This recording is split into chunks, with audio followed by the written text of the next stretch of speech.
And I know that you guys are just like, dude, what the fuck? You do not post. You don't post today. You don't.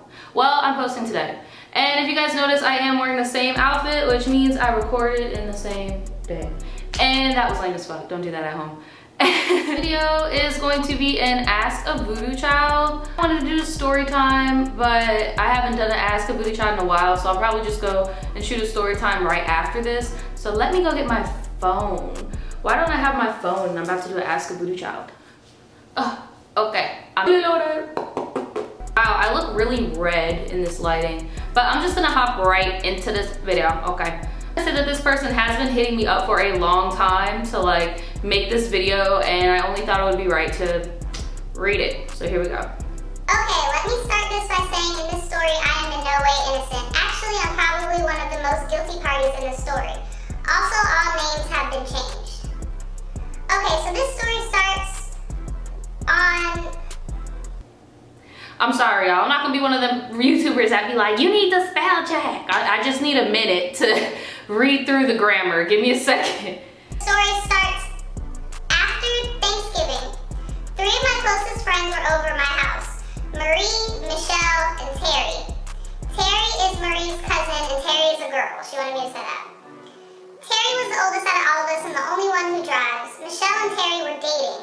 This was like the 4th time. And this time around, they were dating for about 4 months anyway. Me and Michelle were in my living room, and Terry and Marie were in my room chilling.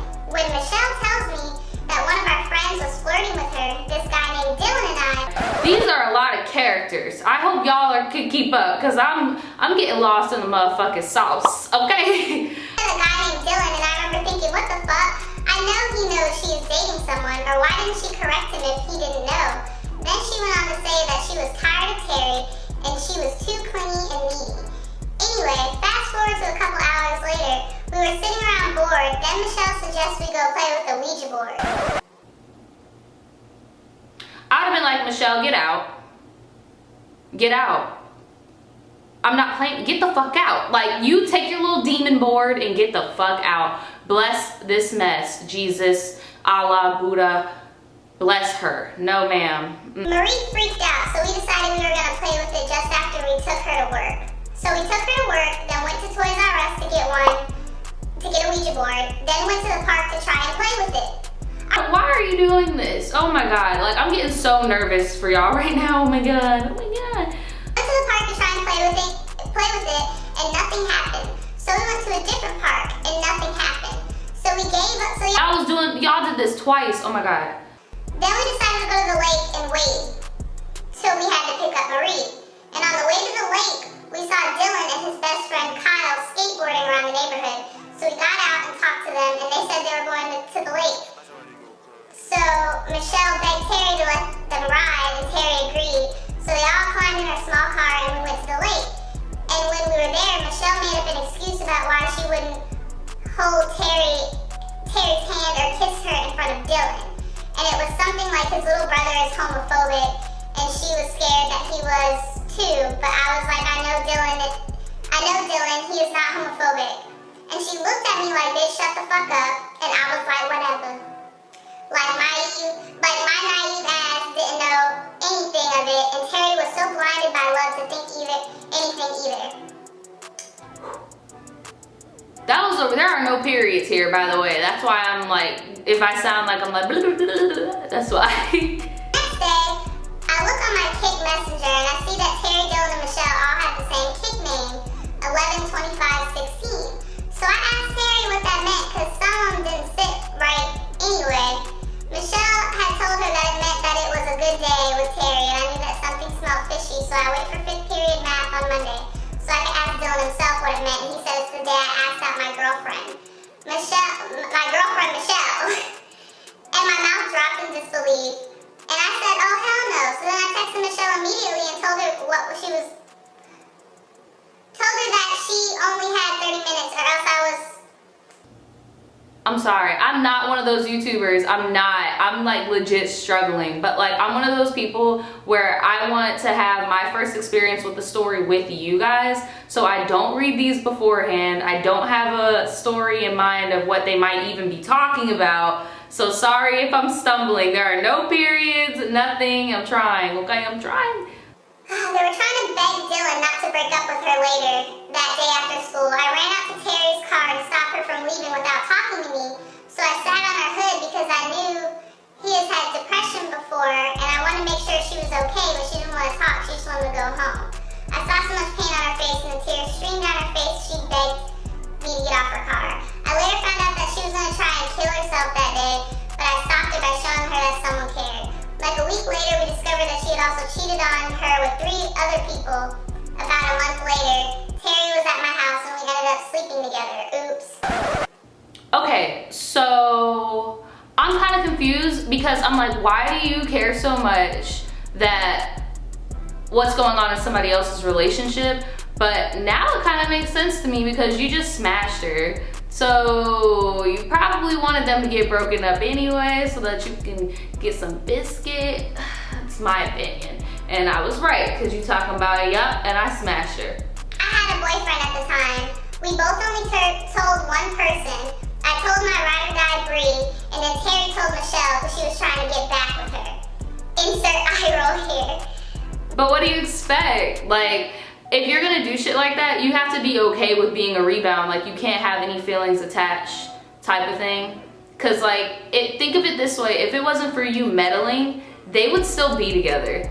They would still be together, they'd probably break up and then get back together. But if it wasn't for you meddling, she would still be with her. Fast forward to a week ago, I look on Snapchat. Side note, you should add me on Snapchat. To see that Marie blocked me. So I texted and was like, why the fuck did you block me? And she was like, I can't tell you, but just know that I know. And I was like, bitch, if you don't tell me why the fuck you're mad, we can't solve shit. You're being extra. And she was, I know what you did with Terry. And I was like, what does that have to do with you? Because I really didn't know what to say. And she was... So like, the second she would have, if I were you, the second she would have been like, I know what you did, I would have been like, well damn bruh, I mean, it is what it is. Cause that's pretty, like, you can't get mad at her for confronting you. Like you cheated on Nate, and I was like, fuck. And she claimed she wasn't gonna tell him, but I had already accepted the fact he was gonna know soon. But I didn't know how to tell him, so while I was trying to figure it out, he found out.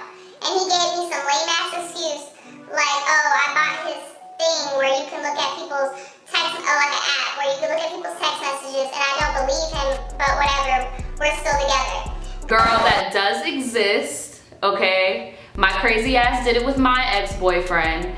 Basically what it is you go to the Apple store and it's an app and it looks like a settings button or something. Like, it looks like a normal looking app or like a picture editor. And then if you click on that bitch and you put it on your partner's phone. So I put the app on my ex's phone. And then I had the login for it, so all of the text messages went to that app, and then I could access the app on my phone and see his text messages. Don't play with that boy, he's not playing with you. It's real. We are still together, by the way. Wait, what the fuck? We're still together, by the way. Now here's the advice part. So Michelle was the one who told Marie that I cheated. So me and Marie aren't friends anymore because she doesn't like that I did what I did. And I don't like the fact that she can be sitting over here acting the way she is. And her best friend Michelle has done way worse to her own cousin. But my boyfriend is her best friend. So that's unacceptable. Anyway, I'm being too harsh. Am I being too harsh? Or should I try and salvage our friendship? And question, part 2, Terry and Michelle are dating again. And I want to save my friend from all this pain that I can see waiting for her in a couple of months. She claims that Michelle has changed and is no longer the horrible person she was back then, but I know she hasn't. Okay, what this Ask the Voodoo Child has made me realize is that if you're gonna tell me a story that has more than 4 people, you need to name people A, B, C, D, E. Like, focus, you piece of shit camera. That's the only way that I can keep up, because I think I mixed up characters, I think. But my advice to you would be, are you happy in your relationship? Is it worth it? Because if you cheat on somebody, even in that split second, you don't care about them. Like, point blank period, you don't care. So you just need to come to terms with yourself. Is this a relationship I want to fight for? Like, or what. Then, as in friendships or whatever, trust is like a really big thing with human beings, whether we want to act cold or not. Like, so if you cannot rebuild that trust, it's not gonna work. And then there are even some people where they'll even tell you shit's fine, and then the second they get upset, they're gonna bring up the memory of when you stabbed them in the back. So it's just, you just need to figure out what's worth saving, what's worth building for. And just because your boyfriend is friends with somebody does not mean you have to be friends with them. And I don't know, if I were you, I would leave the boyfriend, because when you get cheated on, you get crazy. He's getting crazy, he got the abs, okay? Speaking from experience, when I got cheated on, I got fucking crazy, okay? He's getting crazy. Dump him, save him, okay? Save his heart, leave him. Because once you leave him, then you leave that. You leave his BFF. Start all over. Start all over. Literally. And then old girl that you smashed or whatever, who I think is in the relationship with the other girl, I don't know. It's really confusing. But if she's in a relationship where she's probably gonna get cheated on again, stay out their business. It's not your business. Don't stress yourself out with people's problems. Focus on you, because you awesome. Alright guys, that's it for this segment of Ask a Voodoo Child. If you guys have any questions that you would like to see on this channel, email me in the link below. Alright guys, hit that subscribe button if you're not already part of the Voodoo Tribe. Hit the notification bell and give this video a thumbs up if you thought it was awesome.